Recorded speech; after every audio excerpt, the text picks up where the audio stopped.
Courir au-delà des 36 km/h n'est pas donné à tout le monde. Seuls Mbappé, Hakimi, Adama Traoré et Alphonso Davies font partie de cette catégorie de joueurs pas comme les autres. Au-delà d'une génétique musculaire extraordinaire qui ne peut être niée et qui est à prendre en compte, se cachent des méthodes d'entraînement qui permettent d'optimiser considérablement la vitesse de pointe chez le joueur de football. Sans ces techniques d'entraînement, Alphonso Davies n'aurait jamais pu atteindre de telles performances et devenir aujourd'hui une référence mondiale à son poste. Dans cette vidéo, nous allons nous intéresser de plus près à ces séances de préparation physique pour voir comment ils travaillent et je prendrai le temps de t'expliquer chaque exercice pour que tu comprennes l'impact qu'ils ont sur sa vitesse en match.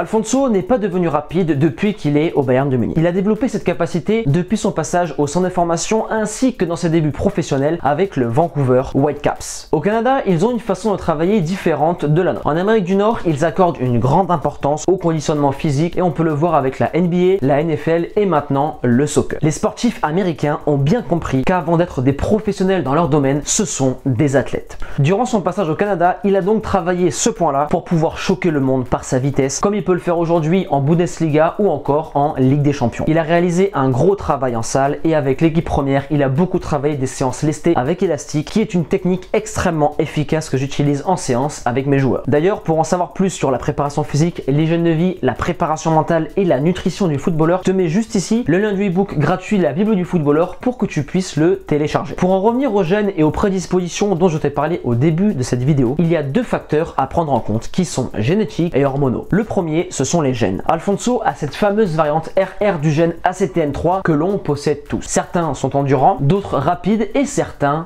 ont les deux. Pour le côté hormonal, Alphonso est aussi au-dessus des autres. Dans le livre Pourquoi les athlètes noirs dominent le sport et pourquoi nous avons peur d'en parler, l'auteur John Antin aborde bien sûr les gènes, mais il parle surtout de l'hormone sexuelle masculine, la testostérone. Cette hormone permet aux sportifs d'avoir une meilleure production d'énergie, donc de développer une force explosive supérieure à la moyenne, et chez le sportif de type africain, cette hormone est de 3 à 19% plus élevée que chez un sportif de type caucasien. Maintenant que la parenthèse est fermée, continuons sur la phase entraînement. Après avoir entamé un gros travail de vitesse au Canada, il signe au Bayern de Munich, aka le centre de formation des monstres athlétiques. En Bavière, il a continué de travailler son gros point fort tout en peaufinant ses entraînements athlétiques. Premièrement, il suit comme tout footballeur de haut niveau des circuits training comme celui-ci en phase de prépa et durant toute la saison. Ensuite, il axe ses séances sur la puissance avec la méthode bulgare, du lest et de la vitesse.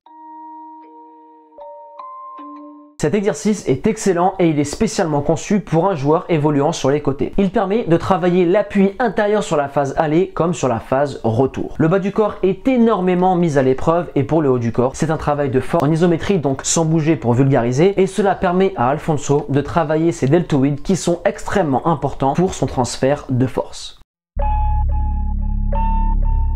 Il est dans la continuité du premier. Après avoir travaillé en force, place à la vitesse. Les appuis sont extrêmement dynamiques et le temps de repos sur les côtés permet à Alphonso de renforcer au passage sa cheville et son genou, puis il enchaîne avec des appuis sur cerceau. Le contraste de charge entre l'exercice 1 et 2 n'est pas fait au hasard. Le premier exercice est pour la force, le deuxième pour la vitesse, et si on multiplie force fois vitesse, ça nous donne la puissance.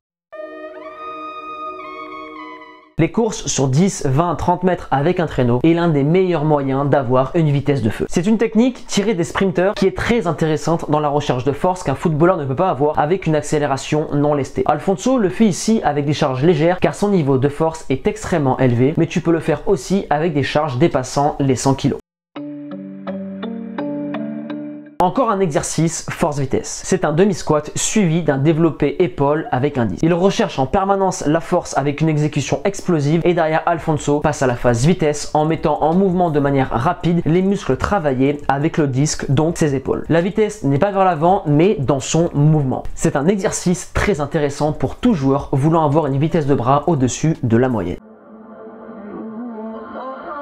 Première étape, fente statique pour la force et simulation de course pour le haut du corps avec des charges très légères. La deuxième partie est dans la continuité avec de la vitesse pure et dure. Tous ces exercices ne sont qu'un simple aperçu de ces entraînements, mais tu peux déjà y voir que malgré le fait que ce soit un joueur hyper rapide, il continue à travailler sa vitesse pour devenir encore plus rapide et il met de l'intensité. Je le dis et je le répète sans arrêt, mais un footballeur doit avant tout travailler ses points forts pour que cela devienne une arme extrêmement efficace et dominer ses adversaires comme ses concurrents dans ce domaine-là. Maintenant, pour que tu puisses me comprendre et travailler ta vitesse, je te mets ici le lien de ma vidéo sur la méthode bulgare et avec un cycle d'environ 6 semaines, tu pourras déjà voir et ressentir une meilleure explosivité au démarrage et une meilleure vitesse. N'hésite surtout pas à me dire dans les commentaires si ce type d'analyse te plaît et si ça a été le cas, fais-le moi savoir en m'exposant la barre des likes et des commentaires avec le hashtag TeamNE et motivation 100%. Et à présent, je te laisse là. Persévérance et motivation et on avance ensemble.